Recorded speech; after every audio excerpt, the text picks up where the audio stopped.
The warning klaxons blared through Outpost Station 47, that harsh sound echoing off the metallic corridors. Marcus Chen, the station's lead systems engineer, barely looked up from his diagnostic panel. False alarms were common enough out here on the frontier of human space that they'd become background noise. "Another sensor glitch," he muttered, fingers dancing across the holographic interface. "Third one this week." But this time was different. The entire station shuddered, and Marcus's coffee mug slid off his desk, shattering on the floor. The emergency lights kicked in, bathing everything in an eerie red glow. "All personnel, this is not a drill," Captain Rivera's voice crackled over the intercom. "Unknown vessel approaching. No match in database. All hands to emergency stations." Marcus's heart raced as he pulled up the external cameras. What he saw made his breath catch in his throat. A massive ship, easily 3 times the size of their station, was decelerating towards them. Its hull seemed to shimmer with an otherworldly iridescence, like oil on water. "First contact," he whispered. Humanity had been searching for intelligent life for centuries, and now here it was, showing up at his doorstep during his maintenance shift. The ship came to a stop roughly a kilometer from the station. Its surface rippled, and a smaller craft emerged from what appeared to be a liquid metal hull. Marcus watched, transfixed, as the shuttle approached their main airlock. "Chen," Captain Rivera's voice made him jump. "Get to airlock 1. Whatever's coming aboard, I want my best engineer there to assess any potential threats." Marcus grabbed his toolkit and sprinted through the corridors, his mind racing. Years of training had prepared him for countless scenarios, but actual first contact, that wasn't in any manual he'd read. When he reached the airlock, a security team was already in position, weapons drawn. Dr. Sarah Wells, the station's xenobiologist, stood nearby, practically vibrating with excitement. "Can you believe this?" she whispered to Marcus. "We're about to meet actual aliens." The outer airlock doors cycled open, admitting the alien shuttle. Marcus held his breath as the inner door began to open. Steam hissed as the pressure equalized, and through the mist stepped, nothing he could have ever prepared for. The being that emerged was enormous, at least 12 feet tall. Its body seemed to be composed of shifting crystalline structures, catching and refracting the emergency lighting in mesmerizing patterns. Where a human would have a face, it had what appeared to be a constellation of softly glowing points of light. The security team tensed, but the alien made no aggressive moves.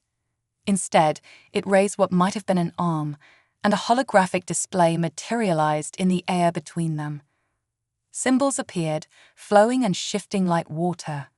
Marcus stared at them, his engineer's mind already trying to decode the patterns.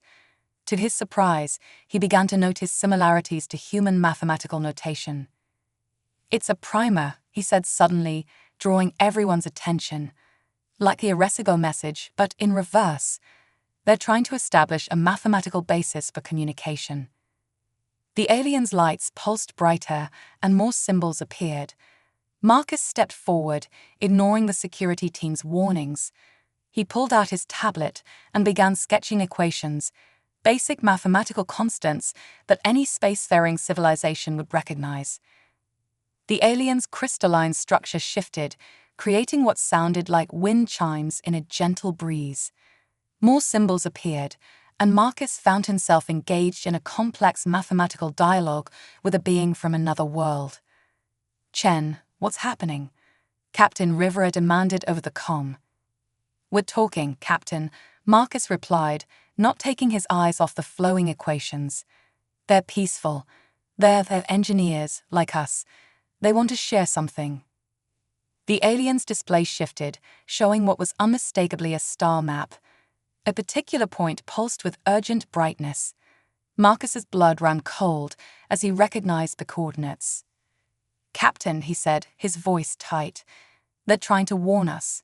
Something's coming, something big, and Earth is directly in its path." The alien's lights pulsed in what Marcus somehow knew was confirmation. Humanity had just made first contact, only to learn they weren't alone in the universe. and not everything out there was friendly. As Marcus looked up at the towering crystalline being, he realized this was just the beginning. The real challenge would be convincing Earth's governments to trust a warning from a species they just met. But as an engineer, he understood universal constants, and right now, the universe was telling them they needed help. The alien extended one of its crystalline appendages toward Marcus, the surface rippling like liquid diamond. Without hesitation, Marcus reached out and took it. Sometimes the bravest thing you can do is trust. "Welcome to Outpost 47, he said, knowing the alien wouldn't understand the words, but hoping it would understand the sentiment. "Let's save Earth together." Breaking the language barrier, Marcus spent the next 48 hours in what the station crew had dubbed the Crystal Chamber, working alongside their alien visitor to decode its warning. The security team had finally lowered their weapons, though they maintained a constant presence outside the repurposed cargo bay, where the alien had set up its communication array. "So we're calling them crystallites now?" Marcus asked Dr. Wells as she handed him a fresh cup of coffee. His eyes never left the holographic display where mathematical equations danced in the air. "Technically, I'm calling them Prismatica sapiens," Sarah replied, her tablet filled with observations, "but crystallites is catchier." The alien, which had somehow communicated that its name was something like Song of Breaking Light, manipulated the floating symbols with graceful movements of its crystalline appendages. Marcus had started calling it Song for short, earning what he thought was an approving shimmer of lights across its faceted surface. "Look at this," Marcus pointed to a new set of equations. "They're not just showing us the threat, they're teaching us their technology." He zoomed in on a particular sequence. "This looks like some kind of faster-than-light propulsion system, but it operates on principles we haven't even theorized yet." Sarah leaned closer, fascinated. "They're trusting us with their technological secrets." "Why?" "Because they don't have a choice," a new voice said. Captain Rivera stepped into the chamber, looking like she hadn't slept since first contact. "Command just confirmed it. Our deep space telescopes have detected something massive moving through the Oort cloud. Whatever's coming, it's real." Song's lights pulsed rapidly, and new images appeared in the holographic display. They showed massive ships, dark and angular, completely unlike the crystallites' elegant vessels. The display zoomed in to show smaller creatures, vaguely insectoid, swarming across the surfaces of planets. The Devourers, Marcus translated the mathematical language Song had taught him, conveying concepts beyond mere words. They consume not just resources, but information, technology, culture. They strip worlds bare and leave nothing behind. "How long do we have?" Rivera demanded. Marcus consulted the calculations. 8 months, maybe less. "They're faster than anything we've ever encountered." He paused, studying Song's latest equations. "But the crystallites have a plan. They've been fighting the Devourers for centuries, and they've developed weapons. They can't deploy them effectively." "Why not?" Sarah asked. Marcus stood up, pacing as pieces clicked into place in his mind. "Because their ships are too big. Look at Song. Their whole species is huge. Their technology is scaled to their size. But the Devourers are small, numerous, adaptable. The crystallites can't match their maneuverability." He turned to Song, excitement building. "But we can. Humans are the perfect size to operate modified versions of your weapons. We could build fighters, smaller ships that could get close enough to actually hurt them." Song's entire body lit up with swirling patterns, and the holographic display erupted with new schematics. Marcus laughed as he recognized the elegant merger of human and crystallite technology. "Captain," he said, turning to Rivera, "we need to contact Earth immediately. We're going to need engineers, pilots, factories, everything we can get, and we need to start now." Rivera studied the displays, her expression grim but determined. "You realize what you're asking? We're talking about convincing the entire human race to trust an alien species we just met and commit to a war against an enemy we've never seen." "Yes," Marcus said simply. Because if we don't, there won't be a human race left to argue about it. Song moved closer, its massive form casting prismatic shadows across the chamber. It extended one crystalline hand, and within it formed a perfect holographic image of Earth, beautiful and fragile against the backdrop of space. The message was clear: protect this, together. Rivera straightened, her decision made. Dr. Wells, document everything. We'll need proof to convince the politicians. Mr. Chen, you and your new friend have work to do. I want preliminary designs for these hybrid fighters ready when I contact Earth Command. Marcus nodded, already turning back to the equations. As he worked, he couldn't help but smile. Humanity had spent centuries looking up at the stars, wondering if we were alone. Now we knew we weren't, and our first alien allies had chosen to trust us not because we were the strongest or the most advanced, but because we were exactly the right size to make a difference. Sometimes, he reflected, watching Song's lights dance across its equations, the biggest problems needed the smallest solutions, and humanity was about to prove that being small didn't mean being helpless. A warning chime from the station's systems interrupted his thoughts. Song's lights pulsed in what Marcus had learned to recognize as concern. The holographic display shifted to show long-range sensor data. "Captain," Marcus called, his voice tight. "We might have less time than we thought. The Devourers just destroyed a research outpost in the Kuiper Belt. They're accelerating." The race to save Earth had begun, and humanity's greatest test would be learning to think both bigger and smaller than ever before. First strike.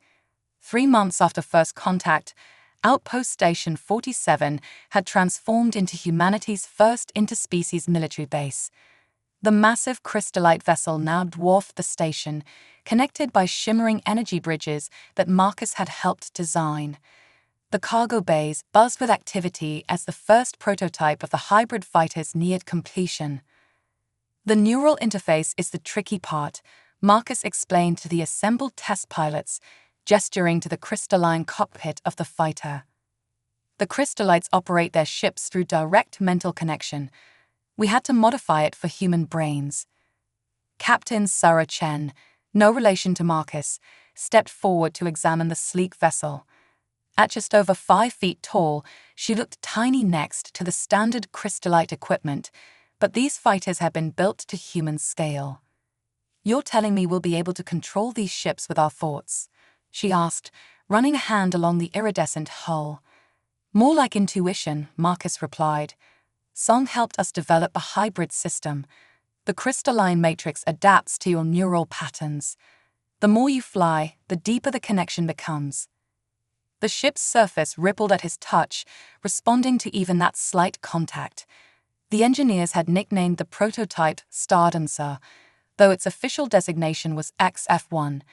It looked like nothing ever built by human hands, a perfect fusion of crystallite organic technology and human engineering.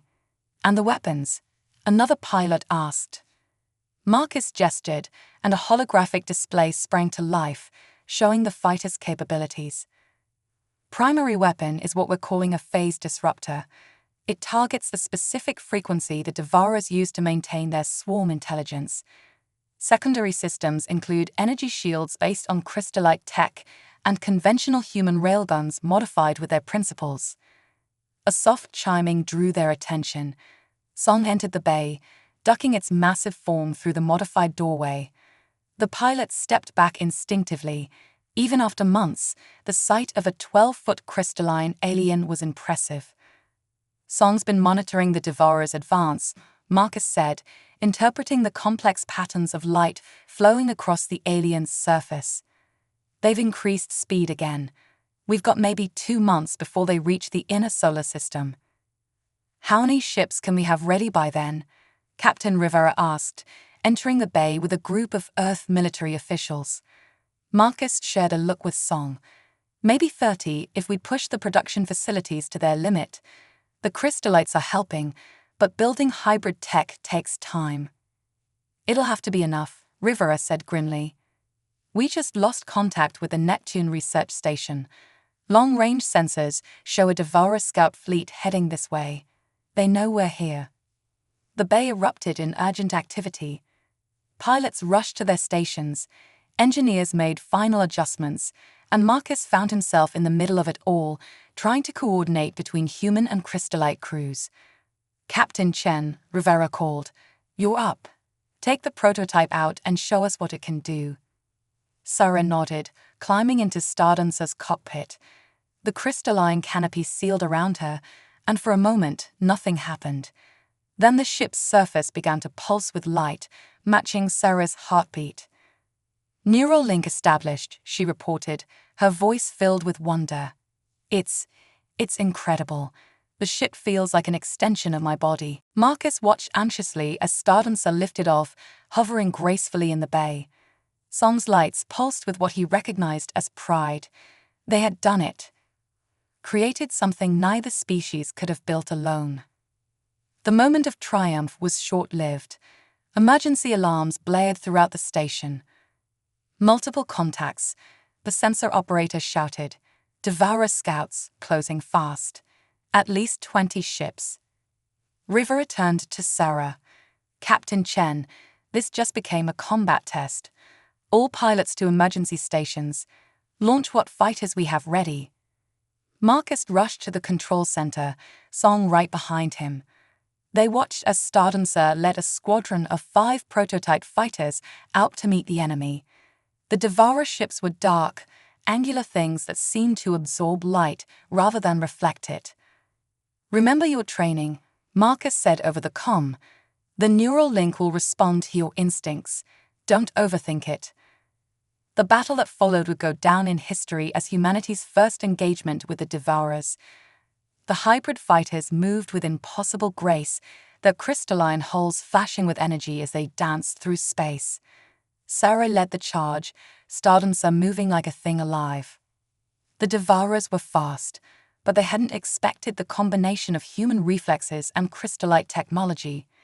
Phase disruptors flashed, breaking apart their swarm formations.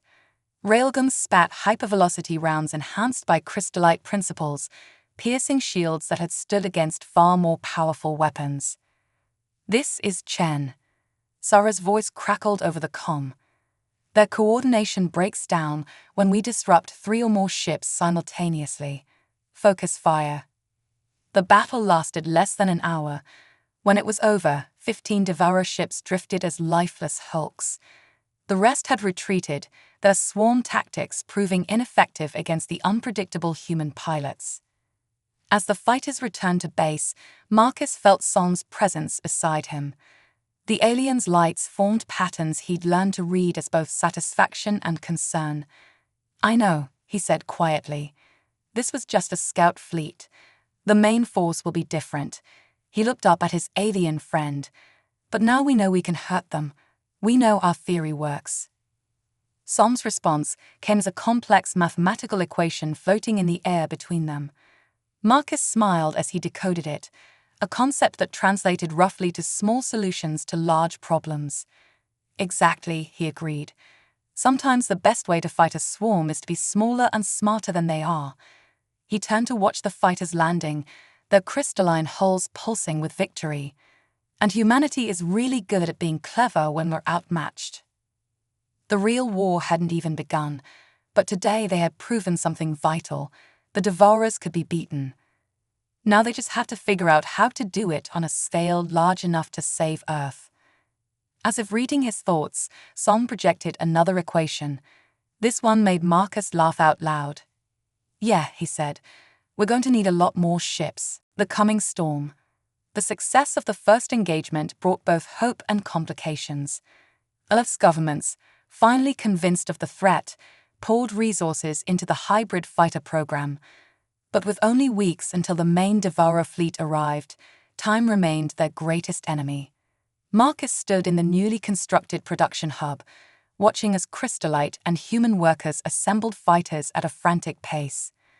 What had once been empty space around Station 47 now bustled with activity.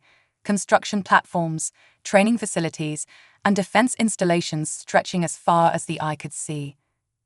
"We're up to 20 fighters a day," Sarah reported, joining him at the observation window. After her success leading the first combat mission, she'd been promoted to squadron commander. But the latest intel suggests we'll need hundreds. Before Marcus could respond, the station's AI announced, "Priority transmission from Deep Space Array 7. The holographic display activated, showing a vast cloud of Devourer ships moving through the solar system. Song appeared beside them, its crystalline form dimming with concern as it analyzed the data. They're not just heading for Earth, Marcus realized, studying the patterns. They're targeting everything: Mars colonies, mining outposts, research stations. They want to strip the entire system bare." Sarah's expression hardened. "How many ships?" "Thousands," Marcus replied grimly. "And these readings, they're different from the scout fleet. More advanced, they're adapting." The observation deck filled with military personnel as Captain Rivera called an emergency briefing. The holographic display expanded, showing their defensive preparations across the solar system. "The outer colonies are evacuating," Rivera reported. "But we've got over 50,000 civilians who won't make it to Earth before the Devourers arrive. We need to buy them time." Song's lights pulsed rapidly, projecting new tactical simulations. Marcus translated the complex mathematical concepts into strategy. "Song says we can use Jupiter's gravity to our advantage," he explained. "Set up ambush points in the Lagrange points. The Devourer's swarm intelligence makes them predictable. They'll take the most efficient route through the system." "Commander Chen," Rivera turned to Sarah. "Can your pilots handle it?" Sarah smiled grimly. "The neural links are getting stronger every day. Some pilots can practically dance through asteroid fields now. We can do this." "There's something else," Marcus added, watching Song's increasingly complex equations. "The crystallites have been working on a new weapon, something that could target the entire swarm at once." The holographic display shifted, showing a massive device under construction near the crystallite mothership. "A resonance cascade," Marcus explained. "It would disrupt the Devourer's neural network across a huge area. But there's a catch. We need to get it into the heart of their fleet." "That's suicide," Rivera objected. "Nothing could survive long enough to deliver it." "Not nothing," Sarah said quietly. "The hybrid fighters might, especially if we upgrade the neural interfaces."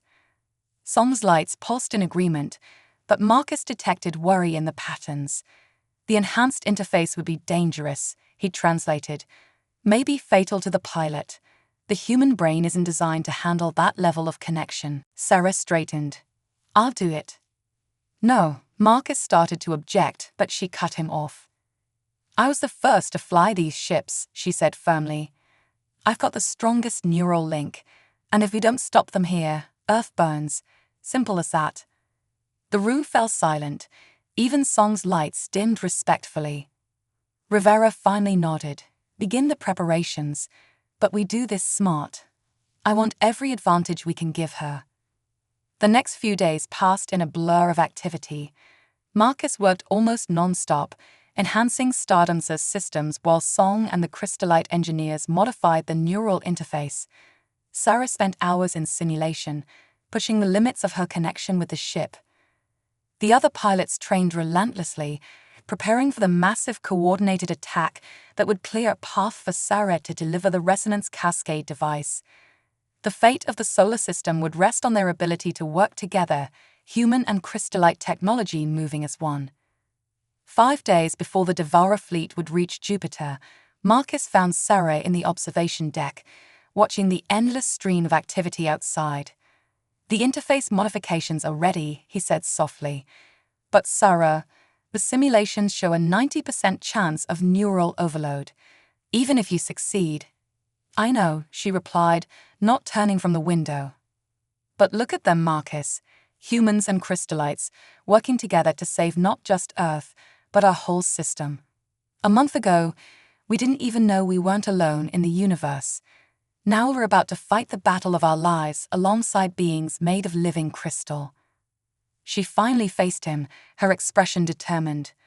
"If this is humanity's first real step into the galaxy, I want it to be one that makes a difference. I want the Devourers to learn that size doesn't determine strength, and that sometimes the smallest beings can change the course of history. Marcus wanted to argue, to find another way, but he knew she was right. Sometimes victory required sacrifice. Song wanted me to give you this, he said, holding out a small crystalline pendant. It's tied to the resonance cascade. When the time comes, it will help you find peace. Sarah took the pendant, its surface shimming in response to her touch. Tell them thank you. For trusting us, for giving us a chance to prove ourselves. The station's AI interrupted. Alert.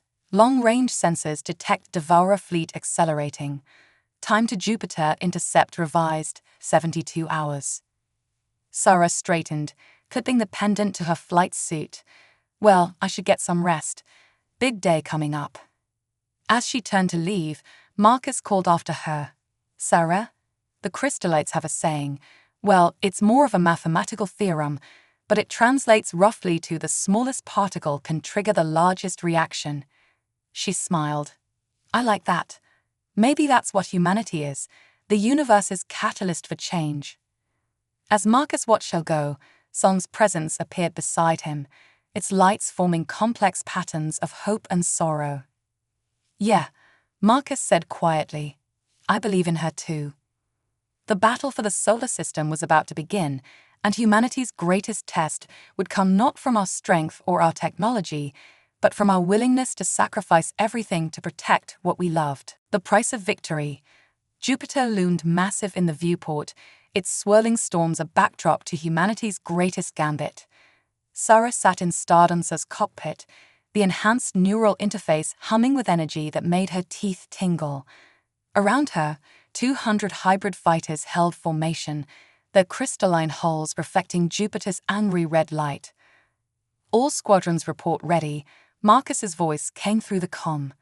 Back on Station 47, he and Song monitored the massive holographic display showing the approaching Devourer fleet.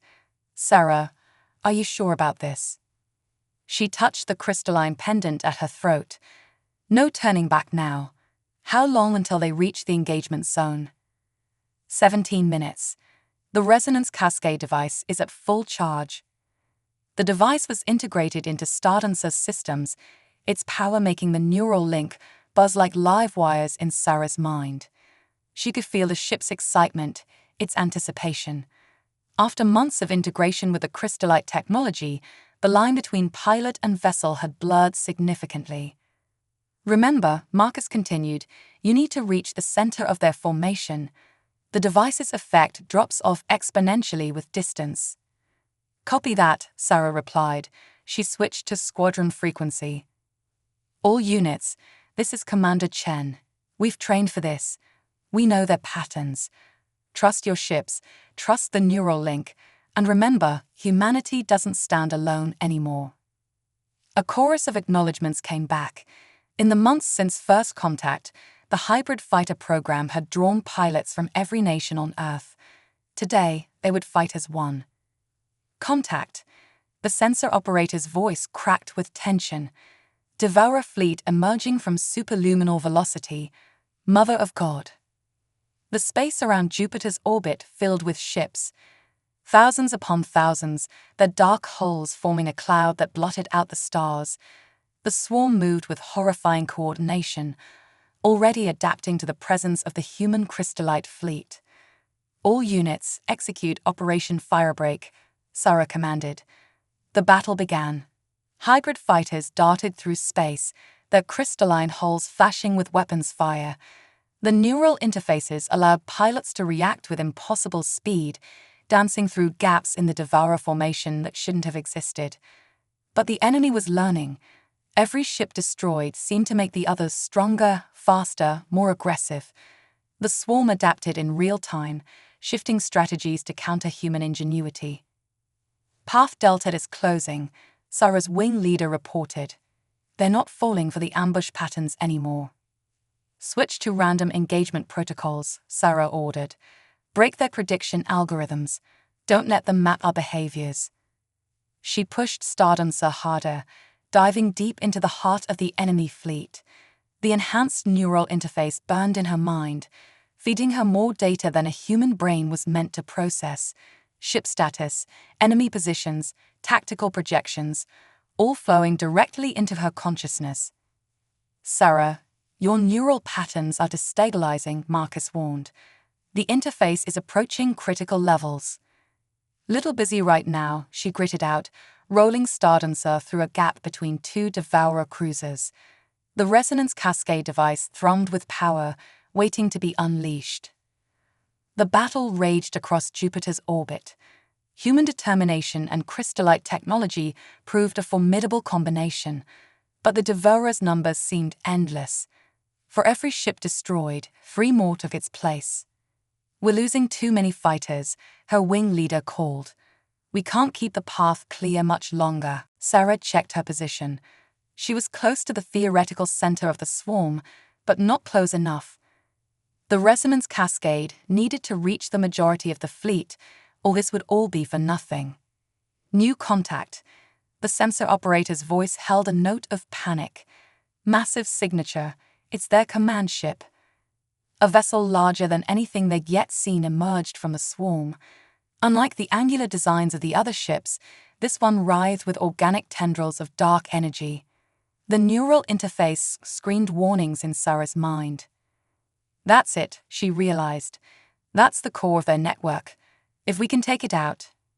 She turned Stardancer toward the massive ship, ignoring the growing pain in her skull.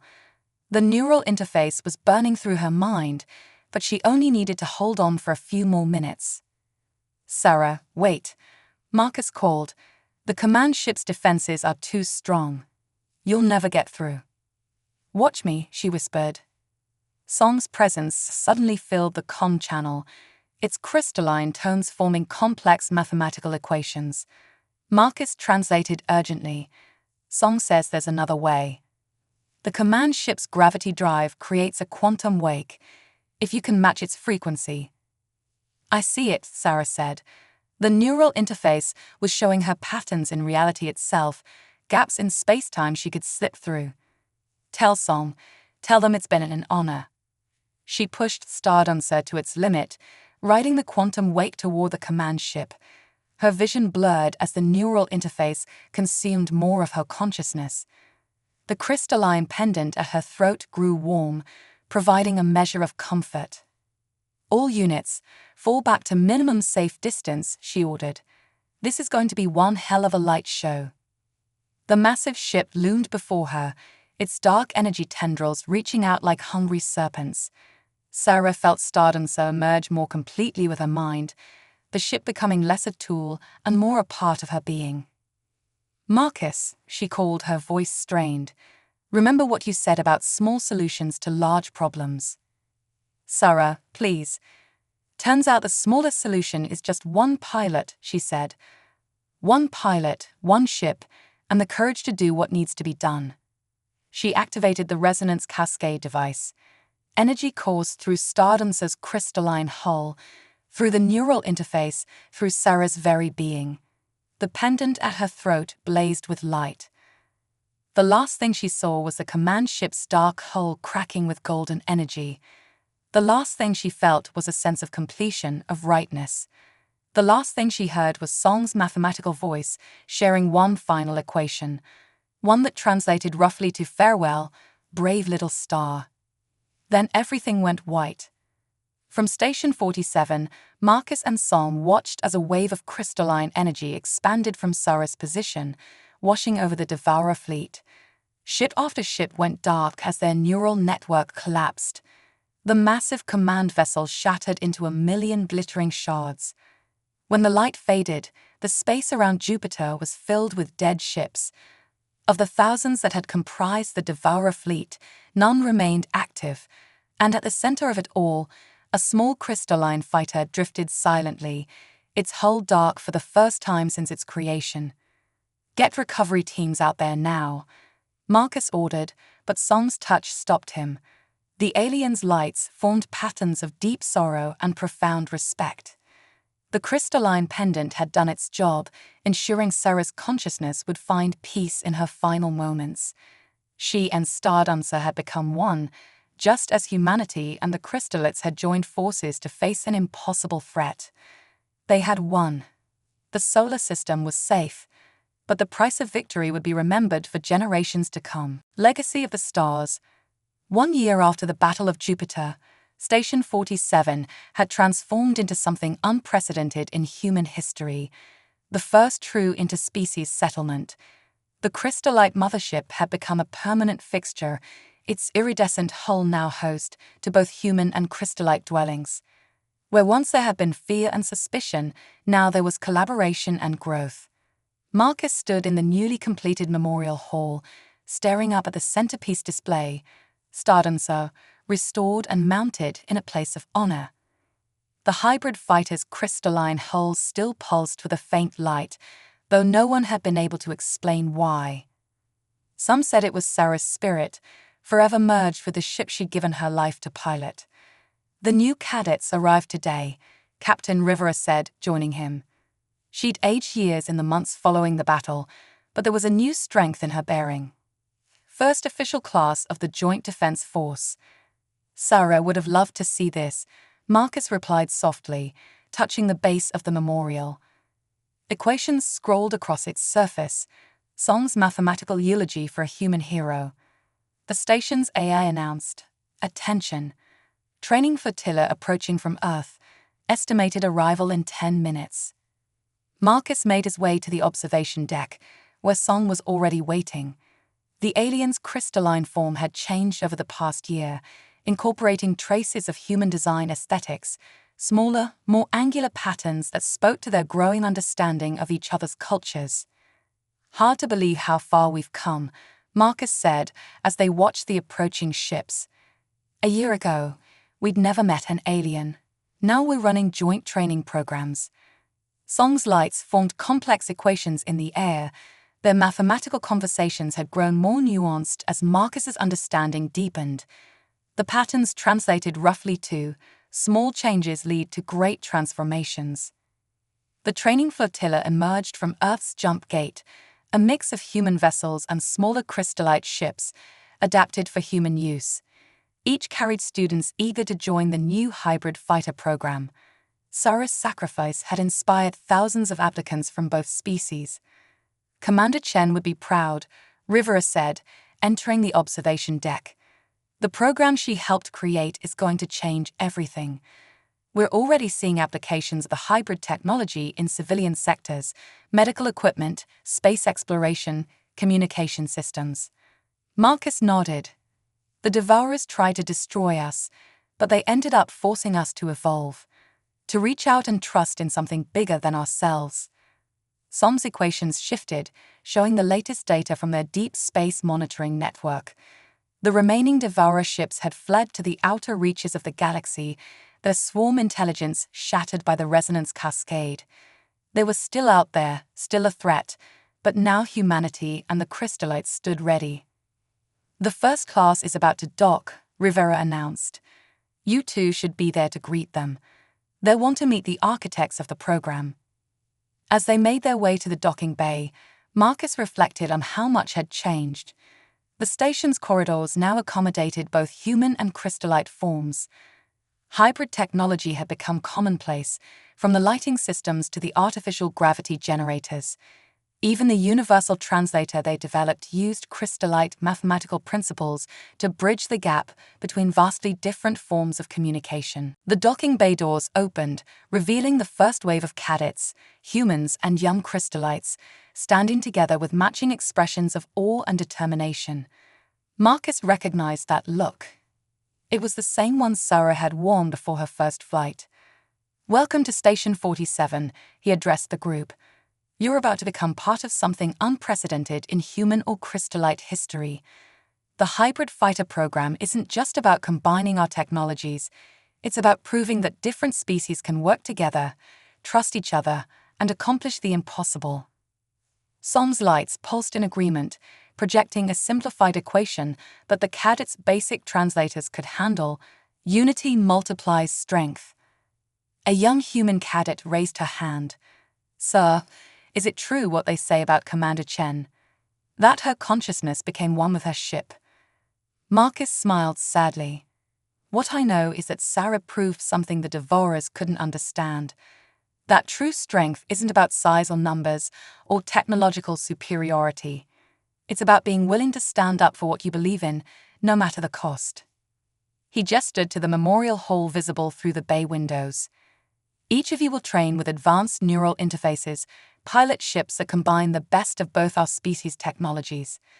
But the most important lesson you'll learn is the one Sarah taught us, that the universe is full of wonders and terrors, but nothing is more powerful than different peoples coming together for a common cause.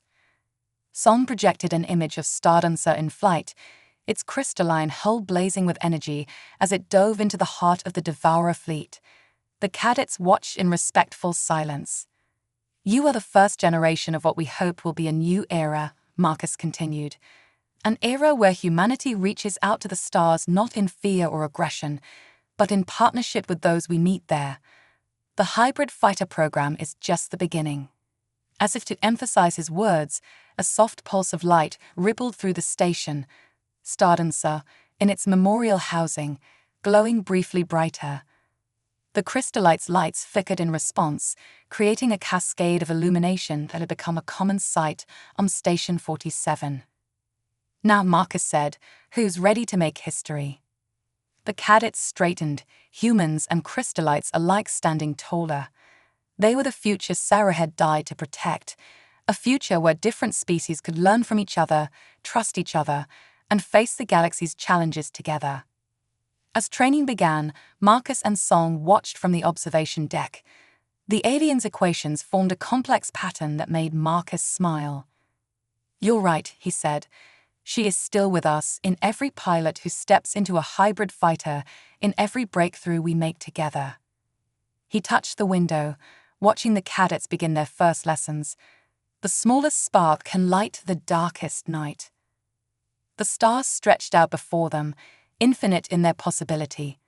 Humanity had taken its first steps into a larger universe, not alone, but hand in hand with allies who had chosen to trust in the strength of the small, the adaptable, the brave. And somewhere, in the quantum spaces between stars, a crystalline fighter still pulsed with impossible light, carrying the spirit of the pilot who had dared to prove that size didn't matter when your heart was big enough to hold the universe itself. A new dawn. 5 years after the Battle of Jupiter, humanity's place in the galaxy had changed forever. Station 47, once a lonely outpost on the frontier of human space, had become the heart of a thriving interstellar community. The hybrid fighter program had evolved into something far greater, the Crystalline Alliance, a partnership that spanned species and systems. Marcus stood on the newly constructed observation ring, watching ships arrive for the 5th anniversary commemoration. Vessels of all shapes and sizes emerged from jump points, sleek human cruisers, massive crystallite carriers, and dozens of hybrid designs that combined both species' aesthetics. "Quite a sight, isn't it?" a familiar voice asked. Marcus turned to find Captain Rivera, now Admiral Rivera, joining him at the window. She'd finally embraced the silver in her hair, wearing it as proudly as her admiral's insignia. "Sarah would never believe what her sacrifice started," Marcus replied. "We're not just surviving anymore, we're thriving." Song materialized beside them, its crystalline form now incorporating complex patterns that pulsed in sync with the station's hybrid systems. The alien had become Station 47's co-administrator, working alongside Rivera to manage the growing settlement. "The latest survey reports just came in," Rivera said. 3 more Devourer remnants found and contained. The joint patrol fleets are getting better at tracking them. The remaining Devourers, stripped of their swarm intelligence by Sarah's final action, had scattered across the galaxy. Some had regressed to a primitive state, while others had adapted to survive alone.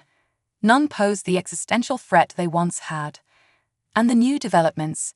Marcus asked. Song's lights formed elaborate equations in the air, now easily translated by the neural interfaces most station residents wore. The patterns spoke of breakthrough after breakthrough. Hybrid medical technology that could heal both species, advanced propulsion systems that bent space in ways neither humans nor crystallites had imagined alone, and communication methods that transcended traditional barriers. The Academy's graduation ceremony is today, Rivera reminded him. You're giving the keynote speech. Marcus nodded, touching the crystalline pendant he wore, identical to the one Sarah had carried on her final mission. Now every hybrid fighter pilot wore one, a symbol of the bond between their species. The Academy's ceremonial hall was packed with graduates, humans and crystallites who had trained together, learned together, and grown together. The neural interfaces they wore were far more sophisticated than the early models, allowing for deep communication while preserving the user's mind. As Marcus took the podium, he saw Stardancer through the hall's massive windows, still mounted in its place of honor. The hybrid fighter's hull pulsed with that same mysterious light, a reminder of the pilot who had shown both species what was possible. 5 years ago, Marcus began, humanity faced its greatest challenge. We weren't ready. We weren't united. We weren't even sure we could trust our own allies. But one pilot changed everything. The hall fell silent, human and crystallite alike paying respect to Sarah's memory. Commander Sarah Chen didn't just save Earth, Marcus continued. She showed us a new way forward. She proved that our differences weren't weaknesses, they were strengths. That being smaller didn't mean being weaker. That trust and courage could overcome any obstacle. He gestured to the graduates. Look around you. Every one of you represents what Sarah died to protect. Not just survival, but growth. Not just cooperation, but true partnership. You aren't just pilots or engineers or scientists. You're pioneers of a new age. Son projected a massive hologram above the gathering, a real-time map of known space showing the expanding influence of the Crystalline Alliance. Dozens of systems, hundreds of worlds, all working together. The Devourers thought size and numbers were everything, Marcus said. They couldn't understand why their swarm failed against our smaller forces, but Sarah knew. Song knew. Sometimes the greatest changes come from the smallest actions. Sometimes all it takes is one person willing to reach out, to trust, to sacrifice everything for something bigger than themselves. The graduates stood as one, their neural interfaces creating a web of light between them, human and crystallite consciousness in perfect harmony. You carry Sarah's legacy forward, Marcus continued. Every time you pilot a hybrid ship, every time you merge human ingenuity with crystallite wisdom, every time you prove that different species can work together in ways neither imagined possible. Outside, ships from across known space moved into formation, their hulls glinting in the starlight. A new class of vessel led them, the Chen-class hybrid carriers, massive ships designed to support both human and crystallite crews. The galaxy is vast, Marcus said. There are more threats out there, more challenges to face, but we face them together, not as separate species, but as proof that the universe's greatest strength is its diversity. Som's equations filled the air one last time, forming words that needed no translation. The smallest star still lights the darkness. As the ceremony concluded, Marcus made his way back to the observation ring. The station hummed with hybrid technology, human and crystallite innovations working in perfect sync. Children of both species played in the gardens, their laughter a testament to how far they'd come. You be proud, Sarah, he whispered to the stars. You thought you were making the ultimate sacrifice, but you were really making the ultimate connection. Every pilot who flies a hybrid fighter, every breakthrough we make together, every bridge we build between species, it all started with you. The crystalline pendant at his throat pulsed warmly, and for a moment, just a moment, he thought he saw Stardancer's whole flash in response. The universe stretched out before them, infinite in its possibilities. Humanity had found its place among the stars, not through conquest or dominance, but through partnership and understanding. They had learned that true strength came not from size or power, but from the courage to trust, to change, and to grow together. And somewhere in the quantum spaces between moments, in the mathematical poetry of crystallite equations, In the neural links that bound two species together, Sarah Chen was still flying, still showing the way forward, still proving that the smallest lights could guide entire civilizations to a brighter future.